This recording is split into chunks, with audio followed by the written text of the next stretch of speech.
بسم اللہ الرحمن الرحیم۔ السلام علیکم۔ یوٹیوب چینل پر طارق متین آپ کو خوش آمدید کہتا ہے۔ آج 8 سال 11 دن کے بعد 8 برس 11 دن کے بعد سانحہ بلدیہ فیکٹری کا فیصلہ سنا دیا گیا ہے۔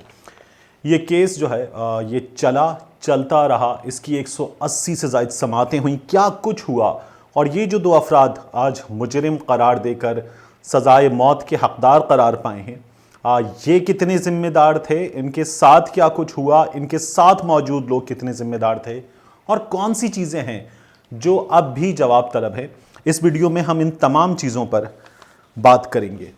یہ جو سانحہ بلدیہ فیکٹری ہے، اس فیکٹری کو آپ نے اگر دیکھا ہے، اور پوری دنیا نے دیکھا ہے اس فیکٹری کو، اس میں 264 لوگ جل گئے تھے، تو آپ کو یہ ایک بڑے سے بلاک کی طرح، ایک کیوب کی طرح نظر آتی ہے۔ یعنی اس میں جو کھڑکیاں ہیں، وہ کھڑکیاں جب یہ فیکٹری جل گئی، جب اس کو توڑا گیا، اس کی دیواروں میں بھی سوراخ کیے گئے، تب وہ ہولز پیدا ہوئے، وہ کھڑکیاں کھلیں، وگرنہ یہ فیکٹری بند ہوتی تھی، بالکل ایک باکس کی طرح بند۔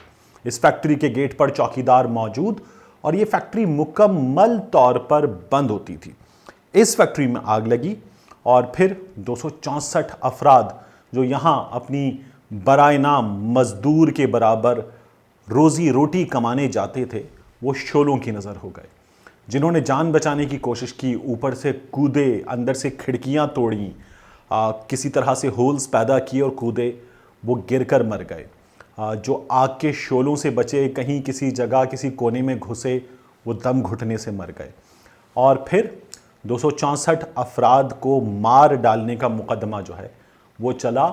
ایک بار پھر 8 سال 11 دن کے بعد یہ فیصلہ آیا ہے۔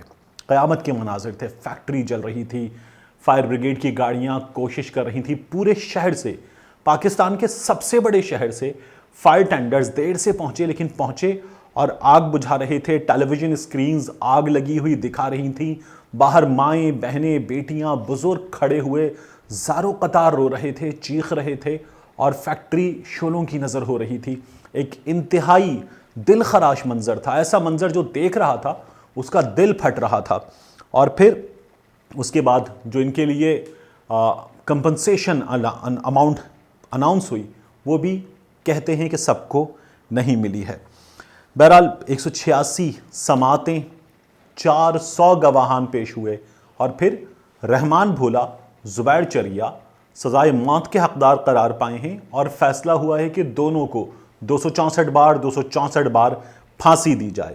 یہ علامتی طور پر ہوتا ہے تاکہ اس کی شدت ظاہر کی جا سکے کہ کیا غم و غصہ ہے اس کیس کا فیصلہ کرنے والوں کے لیے۔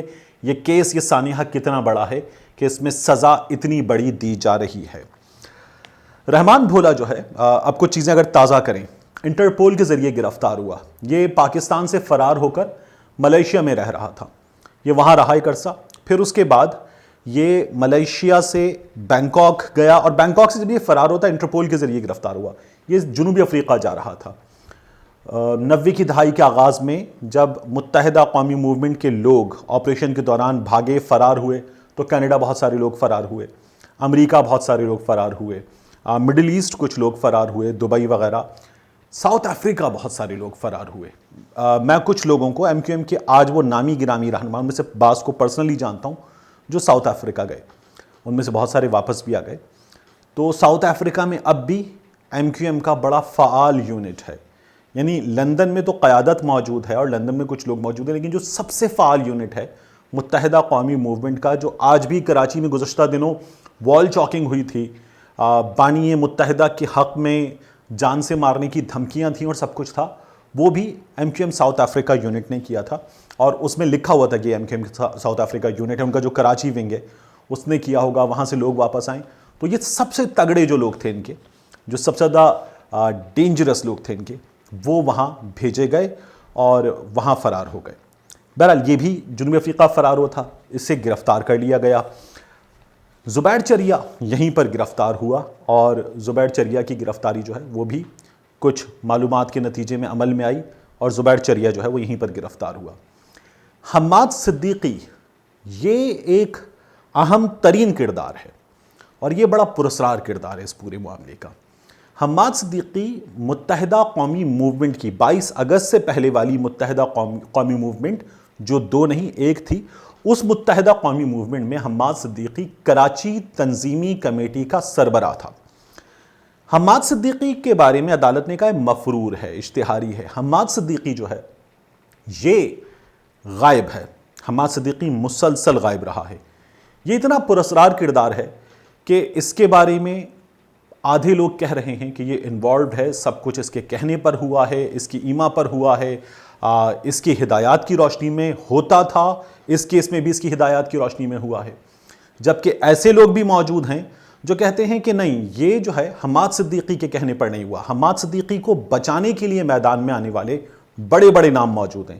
مثلا پاک سرزمین پارٹی کے جو دونوں بڑے ہیں، انہوں نے حماد صدیقی کے حق میں بات کی، انہوں نے کہا کہ حماد صدیقی اس میں انوالوڈ نہیں ہے۔ تو حماد صدیقی کو بچانے کے لیے اس میں بڑے بڑے کردار جو ہیں وہ کودے۔ حماد صدیقی غائب ہے۔ حماد صدیقی کے بارے میں کہا جاتا ہے ملک سے غالباً فرار ہو گیا ہے۔ بعض لوگ یہ بھی کہتے ہیں حماد صدیقی کے بارے میں کہ وہ ملک میں کہیں مفرور ہے۔ ایک بات اور کہی جاتی ہے حماد صدیقی کے بارے میں، وہ بات میں ابھی جان بوجھ کر اس وقت اپنے پاس رکھ رہا ہوں، یہ امانت ہے، آپ کو بعد میں دی جا سکتی ہے۔ کراچی تنظیمی کمیٹی کیا تھی؟ کراچی تنظیمی کمیٹی 22 اگست سے پہلے والی ایم کیو ایم کا سب سے تگڑا ونگ تھا۔ آپ یہ سمجھ لیجئے کہ 22 اگست سے پہلے والی ایم کیو ایم جو اب نہیں رہی، اگر وہ جن تھی تو وہ طوطا جس میں اس جن کی جان تھی وہ کراچی تنظیمی کمیٹی تھی۔ یعنی یہ جو تمام لڑکے ہاتھ میں مختلف طرح کے ہتھیار لے کے دکانوں پر، ہوٹلوں پر، فیکٹریوں پر، انڈیویجولز کے پاس، دفاتر میں، سیٹھوں کے پاس پہنچتے تھے اور بس اڈوں پر، مختلف جگہوں پر پہنچتے تھے اور کہتے تھے لاؤ مال نکالو، یہ تمام لڑکے کراچی تنظیمی کمیٹی کی اجازت کے بغیر کام نہیں کر سکتے تھے۔ یا آپ کراچی میں کسی سے پوچھ لیں، یعنی اگر آپ کراچی میں کسی بھی ایسے رپورٹر کو جو بہت بڑی چیز نہ ہو، ذرا سا بھی ویل نون ہو، اس سے بات کریں گے تو آپ کو یہ بتائے گا۔ کراچی میں کسی بھی ذرا سے کنیکٹڈ سیاسی شخصیت سے آپ بات کریں گے تو وہ آپ کو بتائے گا کہ کراچی تنظیمی کمیٹی کیا تھی۔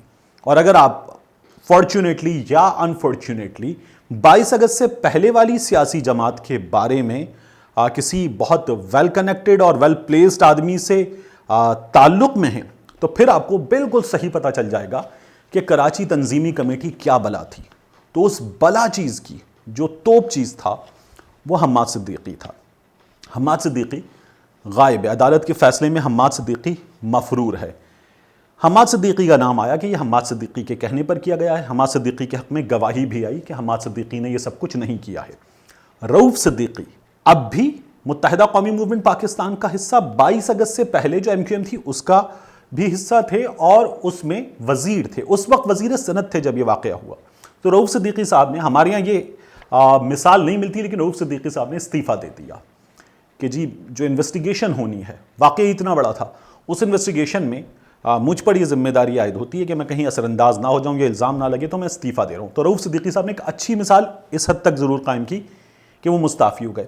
آج رؤف صدیقی صاحب جو ہیں وہ بری ہو گئے ہیں۔ رؤف صدیقی صاحب کے ساتھ ڈاکٹر عبدالستار بری ہوئے ہیں، عمر حسن قادری بری ہوئے ہیں، ادیب خانم کا نام ہے بری ہونے والوں میں، اور اس کے ساتھ ساتھ جو فیکٹری کے 2 چوکیدار ہیں، فیکٹری مینیجر ہے شاہ رخ، انہیں عمر قید کی سزا ہوئی ہے، اس میں اور لوگوں کو بھی سزا ہوئی ہے۔ بہرحال یہ جو کیس تھا، اب یہ کیس آگے چلے گا اس عدالت سے، جہاں اس کی سماعت جیل کے اندر ہوئی۔ اس سماعت میں جو بھائلہ برادران تھے، فیکٹری کے مالک، ان کا جو کردار تھا وہ یہ تھا کہ انہوں نے ابتدائی سماعتوں میں آ کر بتا دیا کہ ان سے 25 کروڑ کے قریب بھتہ مانگا گیا۔